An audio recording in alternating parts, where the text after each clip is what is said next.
After weeks of agonizing uncertainty, Israeli-American hostage Edan Alexander is finally free. Images of his release just hours ago showed a visibly shaken young man whisked away from the heart of Gaza, a place synonymous with conflict and captivity. But his ordeal, far from over, is only now entering a new, uncertain chapter. What were the circumstances surrounding Edan's capture? What price was paid for his freedom, and what does this fragile agreement mean for the future of Israeli-Palestinian relations?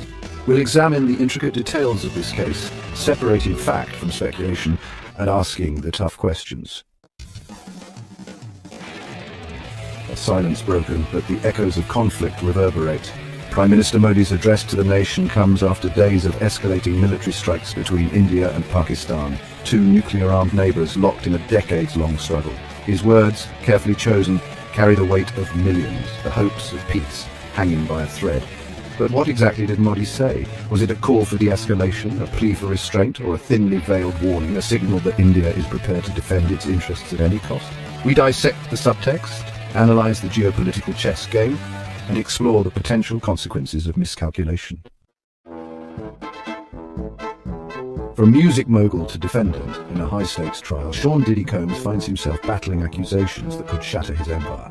The courtroom, transformed into a battleground of power and influence, becomes the stage for a different kind of drama. At the heart of it all, disturbing allegations of sex trafficking, manipulation, and abuse. The prosecution presents its case, laying out a narrative of coercion and exploitation. A hotel video described as showing a freak-off is played for the jury, its contents potentially explosive.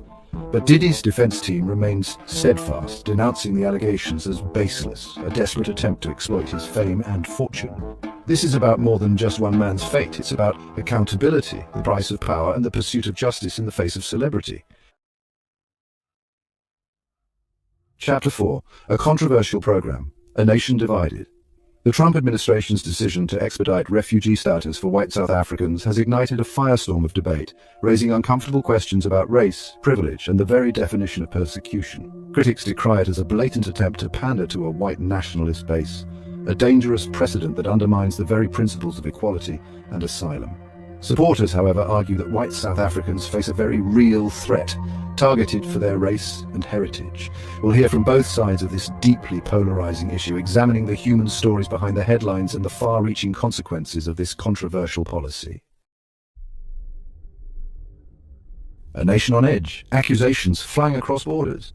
Poland's government is pointing the finger squarely at Russia, accusing the Kremlin of orchestrating a campaign of cyber sabotage that culminated in a devastating fire in Warsaw. But are these claims credible? Is there concrete evidence to support such serious accusations? Or is this another chapter in the long and fraught history of animosity between these two nations? Poland claims to have uncovered a sophisticated online operation, alleging that Russian agents recruited and directed arsonists to sow chaos and undermine Polish stability.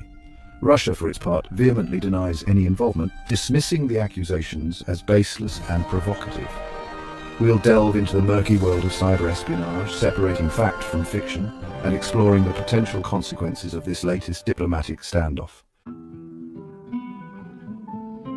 A collective sigh of relief sweeps across global markets as the US and China agree to a temporary truce in their bitter trade war. Stock prices surge, investors rejoice, and for a brief moment the threat of a global economic meltdown recedes. But is this fragile peace built on solid ground or shifting sands? The agreement, while welcomed, leaves many critical issues unresolved. Tariffs, those weapons of economic warfare, remain in place, and deep-seated disagreements over intellectual property and technology transfer continue to simmer. We'll analyze the winners and losers of this fragile truce, assess the long-term economic outlook, and explore whether this is a genuine step towards cooperation or merely a temporary pause in a much larger battle. The world of junior hockey, once a bastion of youthful ambition and dreams, finds itself at the center of a scandal that has shaken the sport to its core. As the trial unfolds, graphic details emerge, painting a disturbing picture of alleged sexual assault and a culture of silence that may have allowed it to fester. The defense, in a move that has sparked outrage and accusations of victim blaming, aggressively cross-examines the alleged victim. Her texts to a friend and her behavior at a bar on the night in question are scrutinized, as the defense attempts to raise doubts about her account. This trial's about much more than just one incident. It's about consent, accountability, and the responsibility of powerful institutions to protect the vulnerable.